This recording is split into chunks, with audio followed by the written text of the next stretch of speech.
What's up, everybody? This is Dr. Zach Baker and Dr. Josh Funk. You are listening to the Strength and Knowledge podcast. And for today, we are answering a question that we got off of Instagram. And Josh, you handle a lot of variety of things with regards to how this business runs and how this business operates. You founded the company nearly a decade ago. So you've seen everything under the sun when it comes to running a small business, growing a business, and the ups and downs involved with that. The question that we got was, you should not start a PT practice if, and what are some of these reasons? And whether it's things that have been expressed to you by others that you've helped along the way, or just thoughts that you've had as you've gone through this over the last decade. You should not start a PT practice if... Top three is going to be work-life balance, self-structure / discipline, and delayed gratification. So you should not start a PT practice if work-life balance is a priority for you. Because to be quite honest, you are in a situation where you are competing with other businesses for market share, and the only way to get better at your craft in this situation is to get reps. If you have another individual, another business that is able to put more time and get more reps in a certain period of time, they will learn quicker than you.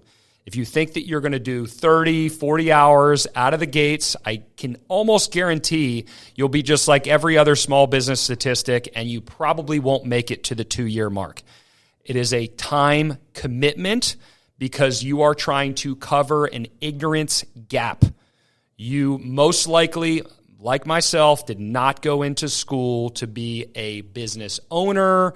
You did not have a major in business. You do not have an MBA. And you are trying to cover the gap of your ignorance associated with business principles.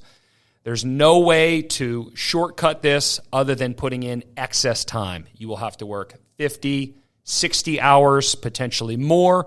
Now, the goal of that is not to always do that, because I'll never forget having early conversations with other business owners about how they were still doing that in their 40s, 50s, and 60s.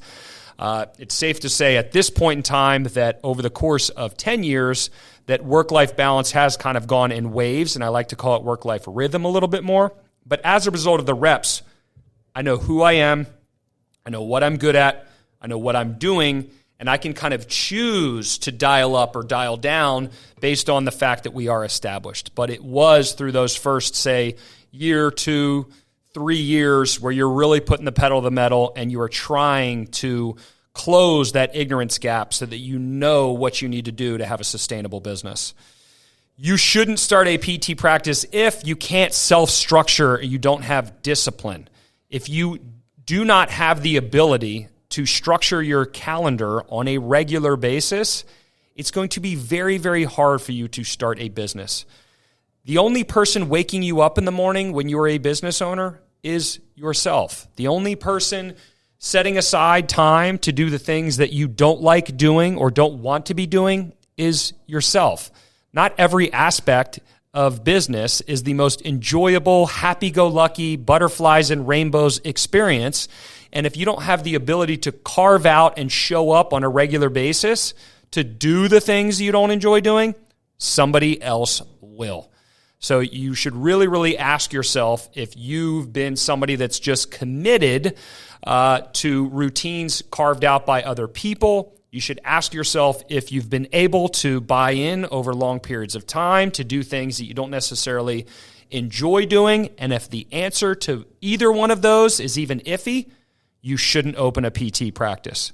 And then the final thing is, if you cannot understand delayed gratification, if you have struggled with that phrase throughout the course of your life, if you need immediate returns on investment, immediate returns on discretionary effort, you definitely shouldn't own a PT practice.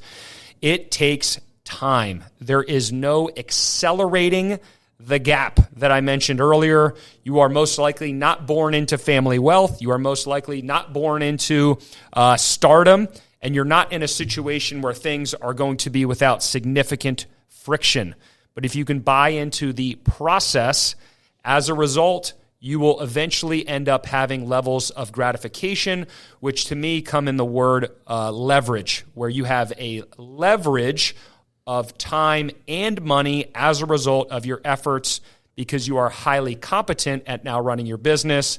The way that you do things has high ROI. So you're either able to carve out situations where you're more in control of your time and or able to make more money based on the efforts, but because you've put in the work during the time periods where sometimes you just have to say, embrace the grind, embrace the suck, you learned quickly as a result of working hard, and you've earned the ability to work smarter. But that came with a time cost. And if you're an individual that is unable to commit to either three of these, you have a huge emphasis on work-life balance, you struggle with self-structure or discipline, you can't buy into delayed gratification, you do not want to become another statistic, and I definitely don't want that for you. There's plenty of opportunities, much like we have at a company like Rehab to Perform, where we can put together structure for you. We can put together more, kind of micro-dosing of short-term wins for you, and are able to put you in a situation where we can kind of work with you to set work-life balance up in a way that works best for you. But you most likely are going to have to come up with a way of getting to where you want to get to with an organization as opposed to doing it for yourself.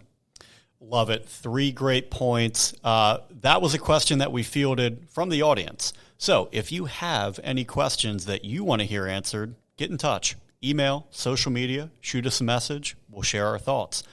If you like this episode, please share, like, and subscribe. You are listening to the Strength and Knowledge Podcast. This is Dr. Zach Baker and Dr. Josh Funk.